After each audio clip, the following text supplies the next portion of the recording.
Así que vamos a presentar a invitados de nuestra sesión. Vamos a hablar de infraestructuras sobre Ethereum y escalabilidad.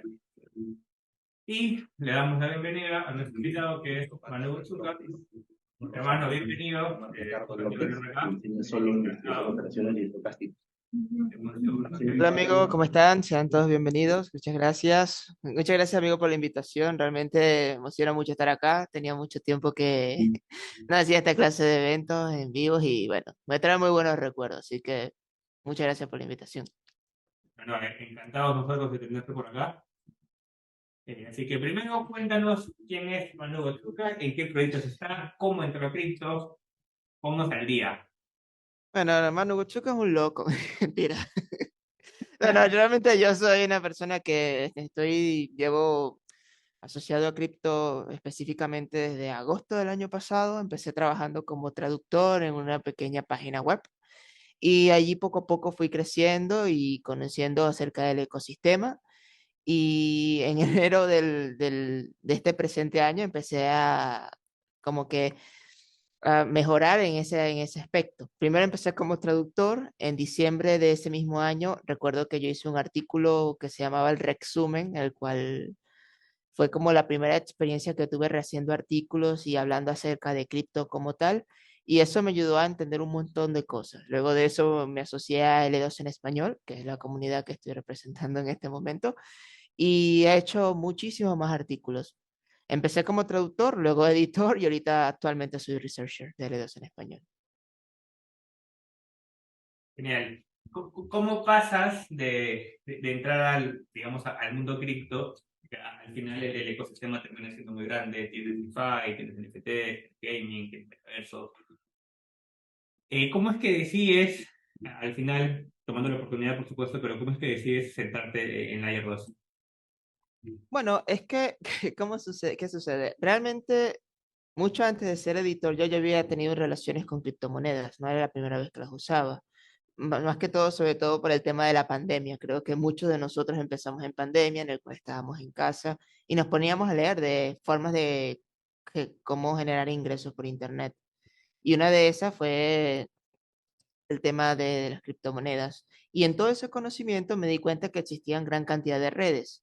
Redes L1, como Ethereum, Bitcoin, las de que tú quieras llamar, y redes L2, que tenían esta peculiaridad, o sea, esta función única de proveer increíbles soluciones de escalabilidad manteniendo la misma seguridad de Ethereum. Y eso me llamó muchísimo la atención.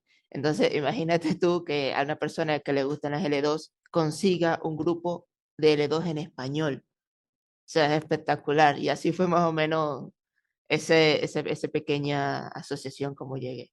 Lo más importante es que, y es lo que siempre o sea, lo he dicho con mis amigos en persona, pero nunca lo he dicho en un video, ¿no? Pero cuando estuve estudiando sobre esto, siento que conseguí como una especie de vocación. O sea, yo lo hago y lo disfruto un montón. Y la gente dirá, no, pero tenés que hacer artículos. Obviamente, todo eso es un trabajo que lleva un desgaste, pero yo lo hago o sea, me hace tan feliz hacerlo porque es algo que a mí me gusta. Perfecto.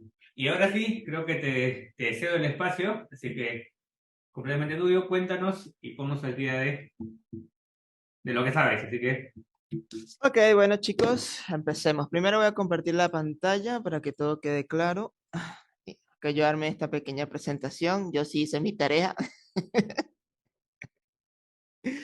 Así que bueno chicos, sean todos bienvenidos a esta pequeña presentación que yo elaboré. Muchas gracias a Edwin por traerme este espacio para que pueda compartir esta información con ustedes. En esta oportunidad vamos a estar hablando un poco de Ethereum en general y unos conceptos un poco más técnicos. Y también vamos a hablar un poco de las L1 y las Layer 2. Así que bueno, empecemos con lo básico, con lo esencial. Primero, ¿qué es Ethereum? Para Ethereum, para los que no lo conozcan o tengan todavía ese conocimiento activo, es una plataforma de código abierto creada con el objetivo de ampliar las capacidades de la tecnología blockchain más allá de simples transacciones. Es decir, en el mundo real, todo se resume a que de repente es como que das dinero de un lugar a otro y ya, ahí muere la idea. Sin embargo, a nivel computacional, esto no se puede limitar solamente a esa acción. Con la gran creación de lo que es la programación, todos los que crean la programación, software, hardware, era muy ridículo limitarla solamente a ello. Y es por eso que se creó Ethereum, que es básicamente una oportunidad en la cual las personas no solamente puedan hacer transacciones de un lugar A a un lugar B, sino hacerlas programables. Y no solamente limitada a transacciones, sino a creación de cualquier tipo de contrato y o tecnología. Entonces, vamos a hablar acerca un poco de las características, ¿no?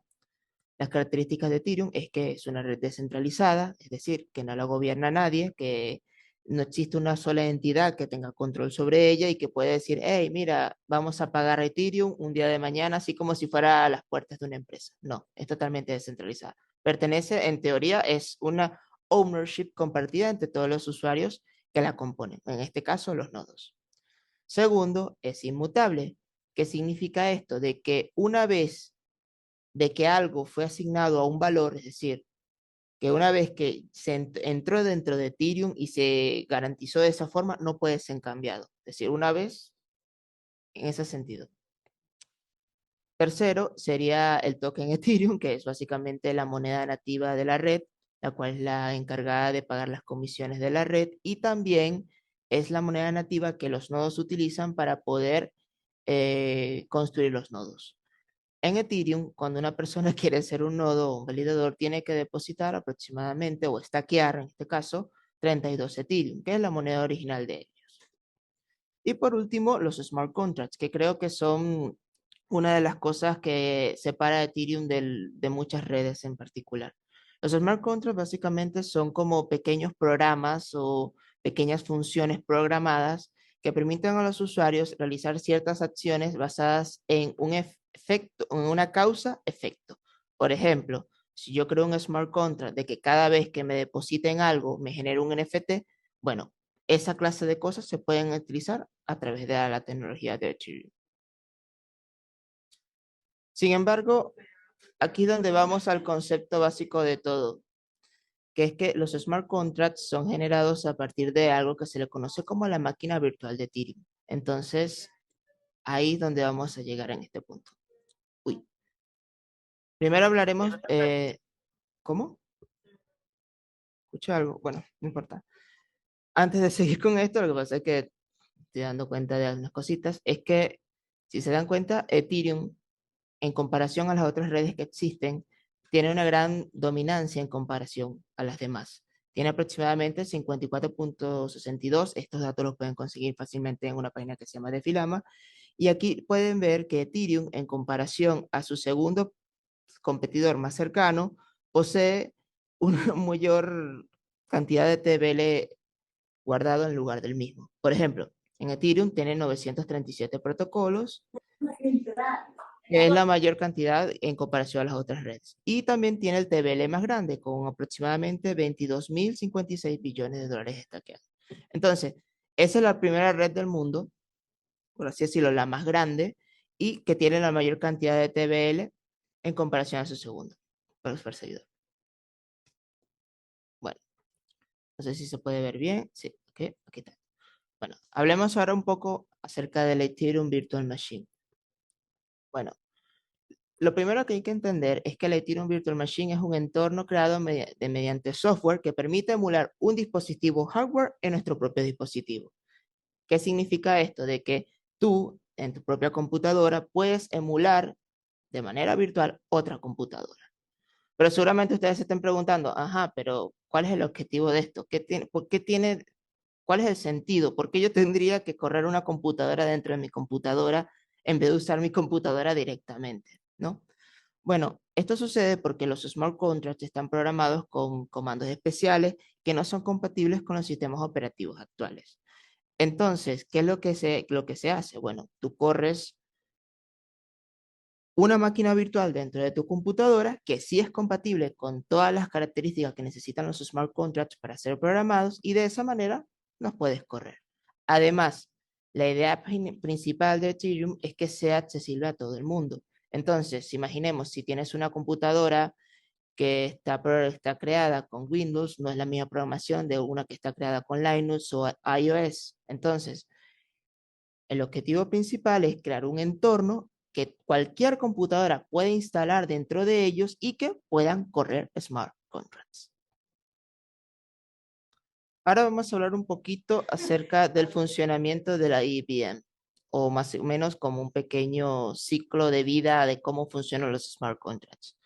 Bueno, lo primero que ocurre es que el usuario crea el smart contract en su lenguaje de programación favorito. Obviamente, estos lenguajes de programación son variados, puedes crearlo en Solidity, Viper, Semper, Bamboo, etcétera. Ustedes pueden conseguir toda esta información, o sea, la cantidad de lenguajes de programación que puedes utilizar para crear smart contracts son bastante variados y los puedes conseguir en la página oficial de Ethereum. Luego de que creas el contrato, en estos lenguajes de programación conocidos, el compilador de Ethereum lo convierte en instrucciones, que son leídas por la IBM. Estas instrucciones se le conoce como opcodes, que son no más que funciones lógicas que suman, restan, multiplican, dividen, seleccionan mayor que o cualquier tipo de condicionante que para las personas que saben programar no son extrañas. Al final de eso, este compilador toma estas instrucciones y las convierte en código binario que la máquina virtual que está corriendo en la computadora las puede leer, interpretar y correr. Es importante que tengan en cuenta, chicos, que toda esta información que ocurre en Ethereum es pública, es decir, cualquier persona la puede ver en cualquier momento y que las funciones de los smart contracts al final del día siempre van a tener una característica única que es una función determinística. ¿Qué quiere decir esto? De que para una misma entrada siempre vas a obtener la misma salida. No es que, por ejemplo, tú creas un smart contract, le agregues, por ejemplo, un depósito de 5.000 y al otro lado salga 10.000 y luego venga otra persona, meta 5.000 y salga 12.000. No, siempre va a ser un resultado determinístico, por defecto. Ahora vamos a hablar un poquito acerca de la compatibilidad de la Ethereum Virtual Machine, ¿no? El objetivo de Ethereum fue crear, o al principio lo dije, que es una plataforma de código abierto. Es decir, que cualquier persona puede ver esta codificación y puede crear su propio fork o puede copiarla, crear un fork del mismo y agregar cualquier funcionalidad extra o cualquier modificación que la gente pueda creer que puede optimizar Ethereum. Basado en esto, han aparecido esta gran cantidad de redes que literalmente han hecho eso. Han tomado el código base de la EVM y lo han copiado y han creado sus propias versiones. Entre las redes, que obviamente estas no son todas, pero entre las redes más populares que más o menos hoy tenemos en día, tenemos a Optimism, Arbitrum, Scroll, Binance Smart Chain, Polygon y Phantom. Que de estas redes, algunas son L1 y otras son L2. Pero eso lo voy a explicar en las siguientes diapositivas. Antes de explicar eso, vamos a hablar un poco más de la escalabilidad de Ethereum. No sé si ustedes se acuerdan, chicos, de que anteriormente Ethereum era una red realmente bastante económica. O sea, al principio, bueno, siempre ha sido cara entre la gente, ¿no? Pero hubo un momento en el cual ella se separó del resto. Los fees asociados al pago de las comisiones y transacciones subieron demasiado y se le atribuía todo esto a la congestión de la chain. ¿Pero qué es exactamente la congestión de la chain? Bueno, chicos, Ethereum tiene una capacidad máxima por defecto. Yo me imagino que al principio de la creación de Ethereum no se esperaba que tuviera un crecimiento tan abismal, tan rápido. Y poco a poco empezó a enfrentarse a limitantes técnicas que evitaron que la red fuera, ¿cómo decirlo?, más rápida a medida que pasaba el tiempo. Entonces, ante este problema, por ejemplo, de congestión de chain, en el cual varias personas querían transferir sus fondos al mismo tiempo y la red no podía atribuirlos, era muy difícil para todos tratar de resolver esto. Bueno, en Ethereum, para que más o menos tengan una idea, existe un block time de 14 segundos. ¿Qué es el block time? Que es básicamente el ciclo de vida de un bloque, desde que se crea hasta que está finalizado. Sin embargo, deben entender que la velocidad de una chain generalmente viene determinada por este block time. ¿Por qué? Porque el bloque, o sea, el periodo de block time es desde el inicio, desde su inicio, desde su creación, hasta su finalización, que es su validación. Entonces, recuerden que cuando en Ethereum tú creas un bloque, este bloque tiene que validarse. Es decir, tiene que venir un personaje que se llama el validador, reejecutar esa transacción y verificar si está correcto o no. El asunto es de que la red no puede avanzar más rápido de la capacidad de la cual se puede validar. Entonces, esto siempre la tiene como frenada allí en ese aspecto con esto. Ahora imagínense este escenario. Tienes una limitante de velocidad, obviamente por naturaleza, y tienes gran cantidad de personas queriendo hacer la misma, varias transferencias al mismo tiempo. Bueno, ahí es donde nace esta pequeña congestión y es por eso que suben los fees. A través del tiempo, la gente ha intentado como tener una idea de cómo mejorar esto, ¿no? Cómo poder aliviar la congestión de la chain.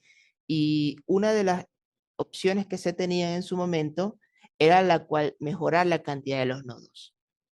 En Ethereum, como lo expliqué al principio, está compuesta por gran cantidad de nodos. Nodos que son los encargados de validar estas transacciones, recibirlas, reejecutarlas y determinar si el estado es correcto o no. El problema es de que una de esas soluciones era agrandar la capacidad de estos nodos, que los requerimientos de hardware sean un poco mejores para que las computadoras que validan esas transacciones sean mejores y en teoría eso debería descongestionar un poco más la chain. Sin embargo, si se hace eso, tendría un impacto demasiado grande a nivel económico, ya que si de por sí ya Ethereum tiene una barrera de entrada que es medianamente alta, que es de aproximadamente, para ser un validador tienes que tener 32 Ethereum, imagínense si ahora los requerimientos de hardware se vuelven más grandes todavía. Serían muchísimo más costos y por eso una barrera de entrada para los validadores mucho más alta. Y el objetivo de Ethereum es, o uno de los principios de Ethereum, es que exista la mayor cantidad de validadores posibles, porque la seguridad de la chain depende de eso. Recuerden que en Ethereum solo se necesita un participante honesto que diga, ok, este estado, muchas personas de repente dicen, esta transacción es correcta, correcta, correcta, correcta. Pero si viene un solo usuario que diga que es incorrecta y lo demuestra de manera honesta, bueno, esa transacción va a ser rechazada. Entonces, el objetivo tampoco es como limitar esa entrada de validadores, sino que sea un poco más abierta y que todo el mundo pueda participar. Porque a mayor cantidad de validadores, también aumenta la cantidad de la seguridad de Ethereum. Ahora vamos a hablar acerca de las otras redes. Como ya dije, muchas de las redes que tomaron esta idea de hacer un pequeño, copiar el código base de Ethereum y crear sus propias versiones, con su propia moneda, con sus propias asunciones de seguridad y con su propia tecnología. Entre esas redes podemos conseguir, por ejemplo, en este caso ilustrado, a Binance Smart Chain, Polygon y Phantom. También hay un montón más, pero lo que se debe entender en base es que todas estas trabajan en paralelo con Ethereum. Es decir, que están una al lado de la otra. No está ni Ethereum por encima de ellas, ni ellas por encima de Ethereum. Todas trabajan como horizontalmente, una al lado de la otra. Y las características, como ya las mencioné, son de que cada una de estas tiene su propia seguridad, su propia tecnología que le permite tener su propia transacciones por segundo TPS y por ende su propio token y o tarifas. Al final del día, cada una de estas redes, y creo que algunas personas que nos gusta leer de cripto hemos leído eso, ¿no? Que muchas de las redes intentan ser como un segundo Ethereum, o venden la idea de como que, bueno, somos tan buenos como un segundo Ethereum, ¿no? Y es por eso que siempre existe esta pequeña rivalidad entre estas redes. A pesar de que algunas están alineadas con el mismo objetivo, cada una tomó el código, recuerden, cada una tomó el código base de Ethereum e intentó optimizarlo a su manera. Entonces, no solamente tomaron el código base, sino que ahora compiten con Ethereum. Sin embargo, además de estas redes conocidas como Layer 1, también tenemos otro tipo de redes conocidas como Layer 2. Es importante que entiendan de que, como pueden ver en el gráfico, la principal diferencia es que estas redes viven debajo de Ethereum. Es decir, Ethereum es como la capa base de ellos y ellas trabajan abajo de la misma. Sin embargo, cómo es esto? ¿Puedes explicarme? Bueno, en esencia, chicos, las blockchain tienen tres capas, que son la capa de consenso, la capa de disponibilidad de datos y la capa de ejecución. En Ethereum se dieron cuenta que la mayoría de los gastos asociados venían desde la capa de ejecución. Es por eso que se decidió agarrar esta capa donde se ejecutan todas las transacciones y migrarla a otras soluciones de escalabilidad que se le conocen como Layer 2. En estas Layer 2 se ejecutan todas las transacciones y que al final del día muestran una prueba o una especie de verificación que confirman que la ejecución en esta Layer 2 fue realizada exitosamente y se regresa a Ethereum. Lo más importante, o que es lo interesante de esto, es que en esta layer 2, la capa de ejecución es la única que ellos utilizan. Sin embargo, la disponibilidad de datos y el consenso, que es lo que, por así decirlo, da la seguridad de la red, siguen siendo dependientes de Ethereum. Entonces, por eso se dice que las Layer 2 mejoran la escalabilidad de Ethereum porque son capaces de eh, tener mayor cantidad de transacciones por segundo y al mismo tiempo conservan la seguridad base de Ethereum, que al final del día creo que es lo que llama más la atención. Aquí yo hice esta pequeña tablita en el cual, bueno, pueden ver más o menos cómo funcionan los diferentes tipos de soluciones L2. Tenemos, como se dan cuenta, primero los Validiums, que son Layer 2 que generan Validity Proof. Es decir, ellas realizan su ejecución allí, pero guardan esos datos en una de manera off-chain fuera de L1, mientras que las Validity Proof las publican en Ethereum para que cualquier persona las pueda verificar. Tenemos los casos de los Optimistic Rollups, que es un rollup que toma gran cantidad de transacciones y las agrupa en un solo bache y las publica y las ejecuta juntos en la red. Entonces, los Optimistic Rollups guardan las datas en Ethereum, al igual que las pruebas de fraude, mientras que los Zk Rollups guardan los datos en Ethereum y en vez de utilizar pruebas de fraude, utilizan lo que se le conoce como pruebas de validez. No, debería explicar eso para que quede un poco más claro, ¿no? En un Optimistic Rollup, chicos, todo se basa en la idea de que el entorno es optimista, es decir, que las transacciones que llegan a la chain, por ejemplo, de Optimism o de Arbitrum, todo es correcto hasta que se demuestre lo contrario. Cada una de ellas ejecuta las transacciones y publican un estado en Ethereum. Es decir, se crean desde el principio, se ejecutan las transacciones y al final se validan y todo es correcto. En caso de que alguna de estas transacciones sea errónea, un validador puede decir, hey, yo chequeé esta transacción, no me convence y genera una prueba de validez, una prueba de fraude. Y esta prueba de fraude es publicada en Ethereum y ahí empieza un proceso que se le conoce como challenge, en el cual la persona que propuso la transacción o los validadores que validaron esta transacción errónea compiten directamente con el validador que dice que el estado al final no es correcto. Y de esa manera, luego de una disputa, se determina quién tiene razón o no. Por otro lado, tenemos los CK Rollups, que básicamente utilizan un tipo de tecnología que se le conoce como conocimiento cero o zero knowledge, la cual ellos hacen una transacción entre ellos, pero hacen, ¿cómo lo explico de una manera sencilla? Los CK Rollups generan pruebas de validez, es decir, cuando tú haces una transacción, esta tiene que mostrar un resultado final correcto.